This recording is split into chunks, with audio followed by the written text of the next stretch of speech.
Hello, everybody, and welcome to a very special edition of the Team Venom Wrestling Podcast.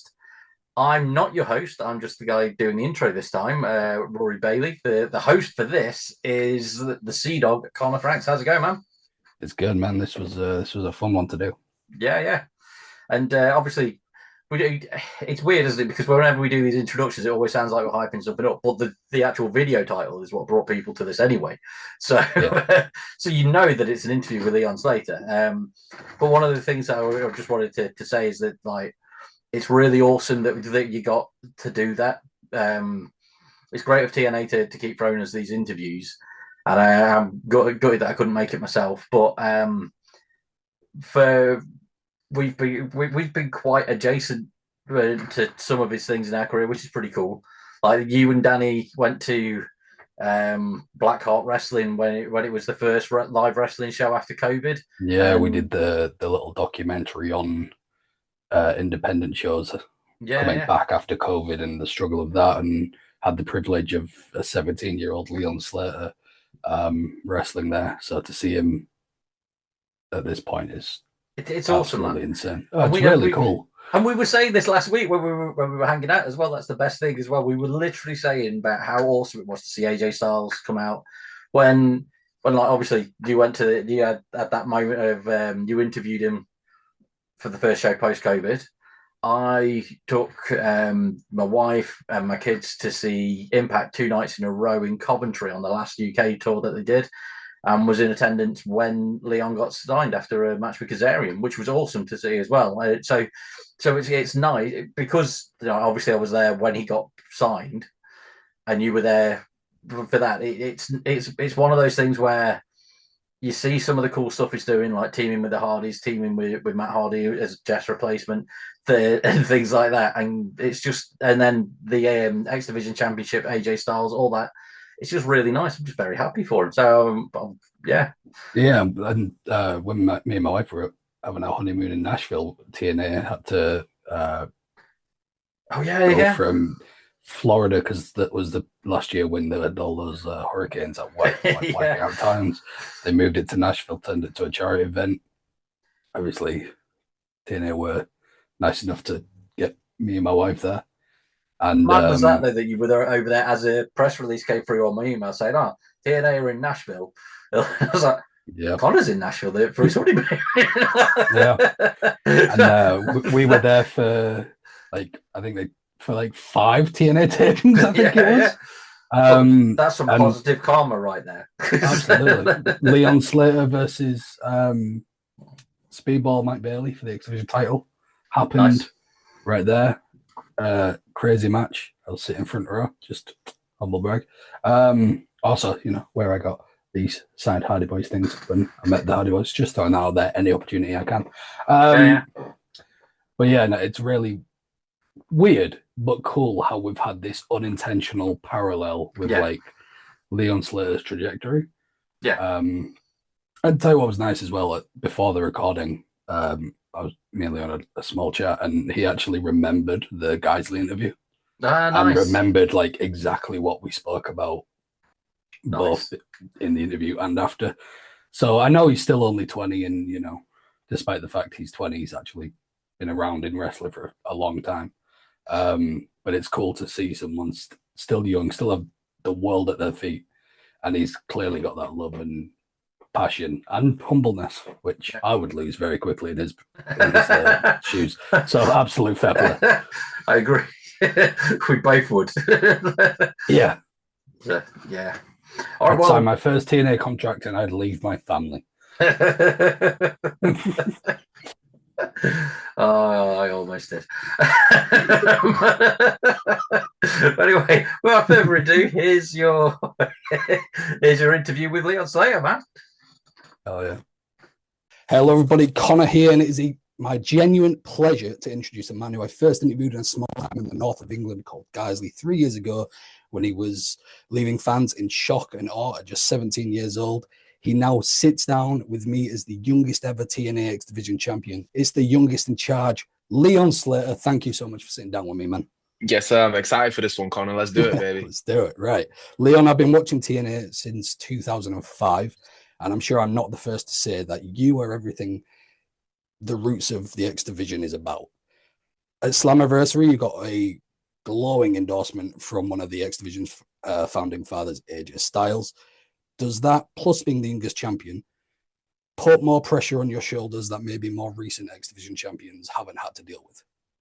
For sure, for sure. So I think like every time I get asked about pressure, I always say there's kind of two sides to it, where like the Leon that's talking to you now, I would say 1000% there is added pressure to it. Given the endorsement from AJ, especially him being the first X Division champion and him kind of setting the tone to what TNA was back in the day, because he put the company on his back. So not only that, but just seeing the lineage and the legacy that the X Division Championship has, there is certainly pressure, and that's not even thinking about the place that TNA is in right now, where we're in an upward trajectory, and we need everyone that's kind of in a vocal position, like myself or like the Hardys and Macklin and even Trick to an extent. Like everyone needs to be smashing it out of the park, you know what I mean? To keep this upward trajectory going. So there's certainly some pressure that comes with it. That's what Leon that's trying to you now would say. And then there's the other side of me, the kind of youngest in charge side of me, that would say, no, because I've been training since I was 9 years old for an opportunity like this. And I've been speaking it into existence. I've been manifesting it as much as I can. And, I've been preparing since I was a child for a moment like this. So I feel very ready. I feel very excited. And I'm looking forward to taking the X Division to all new heights. You know what I mean? I try and picture the legacy and the lineage of the belt not as something that I have to like live up to, but almost as a launching platform. You know what I'm saying? I have all of these. I have this, 20 years plus of greatness already pushing me forward and behind me. So all I have to do now is do my thing that I've been doing since I was 9, and that greatness and that legacy is gonna allow me to push this division to new heights. So there's definitely two sides of it. Well, I can safely say as a fan, we're all excited to see where you take this division, because your ceiling is huge, and what you've got in the X Division right now, not just you personally, but as a division and as a company, it's one of the most exciting things in wrestling, let alone TNA. You signed with TNA during the UK Invasion show in Coventry in October 2023. You've had incredible matches on the regular. Now we're in the second half of 2025. You sit as X Division champion. If we take a peek into the future, where does Leon Slater see himself in TNA in 12 months' time? That's a difficult question, man. That's a really, really difficult question. I think there is lots of different paths that I can go down, and I'm in a very lucky position where I can kind of choose which way I want to go, right? So like I like to think of myself as a little bit of a record breaker, a moment maker, you know what I'm saying? And I've already made some history with being the youngest X Division champion of all time. So maybe I go down the road of striving to be the greatest X Division champion there ever was. So maybe that means having the longest reign, or the most defenses in one reign, or defending it in the most in different companies in different countries and taking it around the world. Like maybe I go down that route, or maybe like maybe if nobody else can do it, maybe I'm the guy to kind of cash in that option C and go after Trick and try and bring the world title home. I feel like I'm in such a pivotal point in my career right now where I'm on this upward trajectory, and I'm doing everything I can to keep this upward trajectory going. You know what I mean?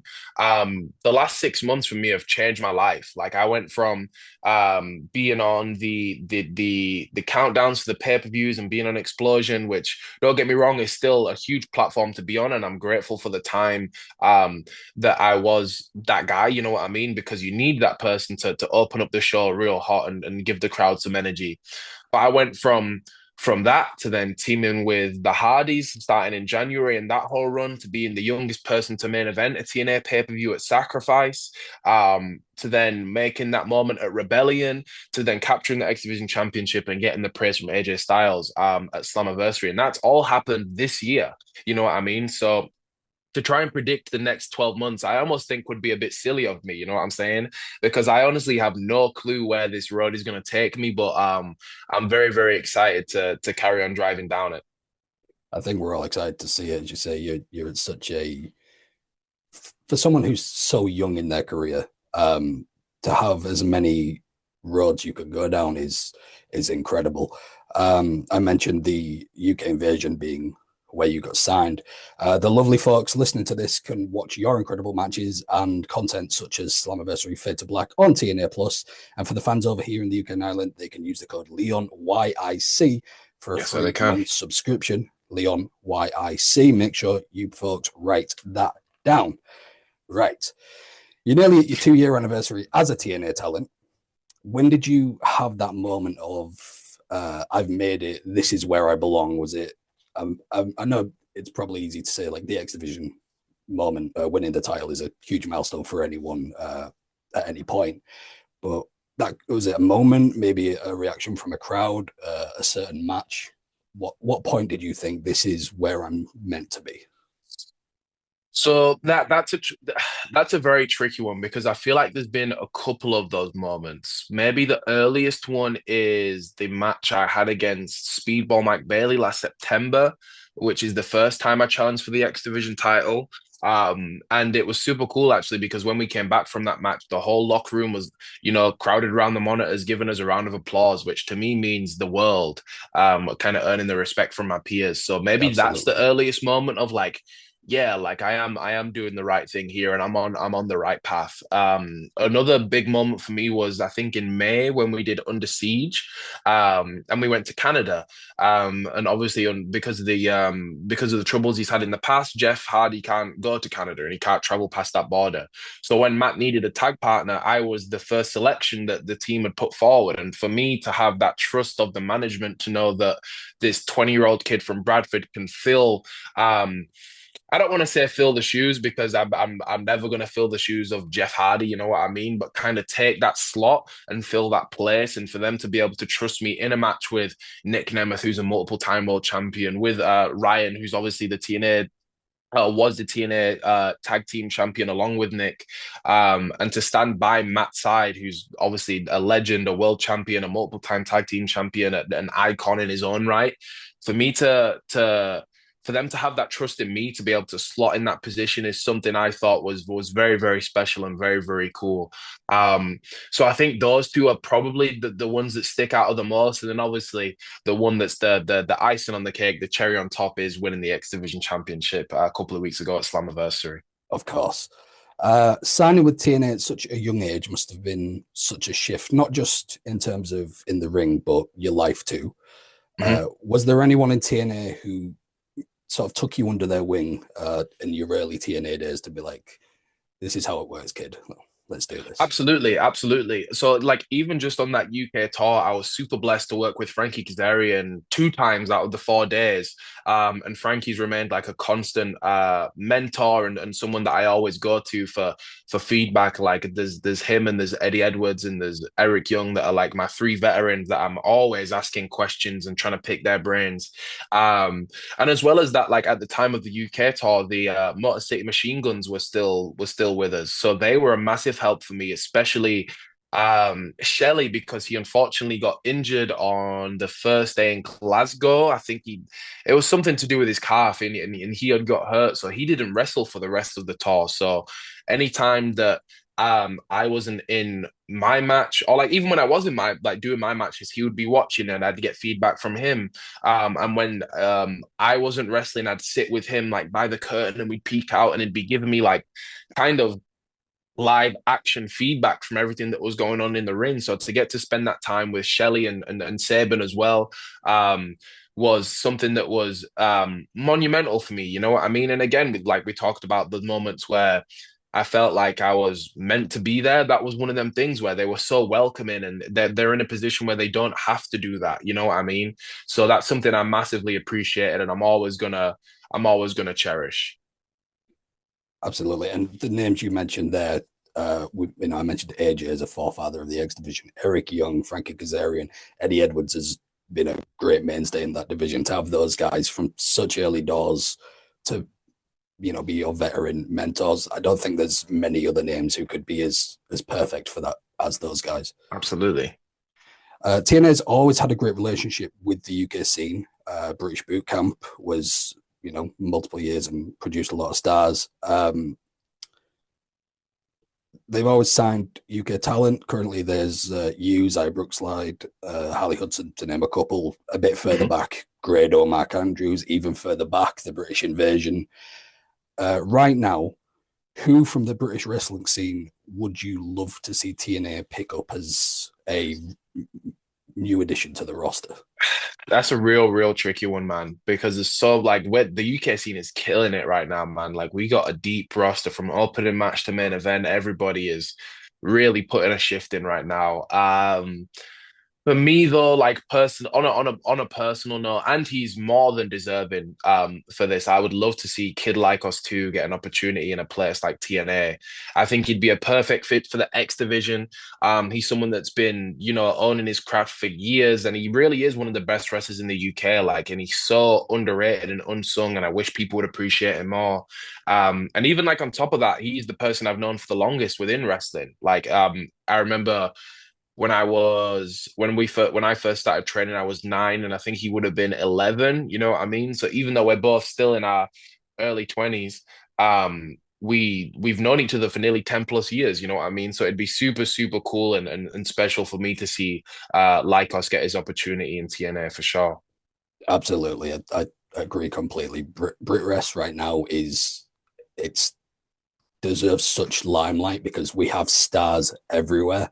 And you could have, as you said, it's a hard question. You could have picked 100 names and it would be a perfect answer. Well, that is, especially like us two coming into the X division, that would be wonderful. Bound for Glory is only a couple of months away, and it is record breaking in pre-sales right now. Is there anyone in TNA you would love to take on, your title on the line, that maybe you haven't faced, or you think you go again, you can burn the house down even better? Absolutely, man. So like the first person that jumps to mind for me would be Mustafa Ali. I think the work he did with the X Division title last year was game changing for TNA and for the X Division. Like he really did like revive it and bring it back to the main focus of the wrestling world. You know what I mean? Like he was one of the most talked about people. And obviously since then he's been doing unreal work with Mike Santana, and the whole stories just had with Cedric was unreal as well. And the last time that I had wrestled Ali was in May of last year, when he was kind of in the height of his X Division run.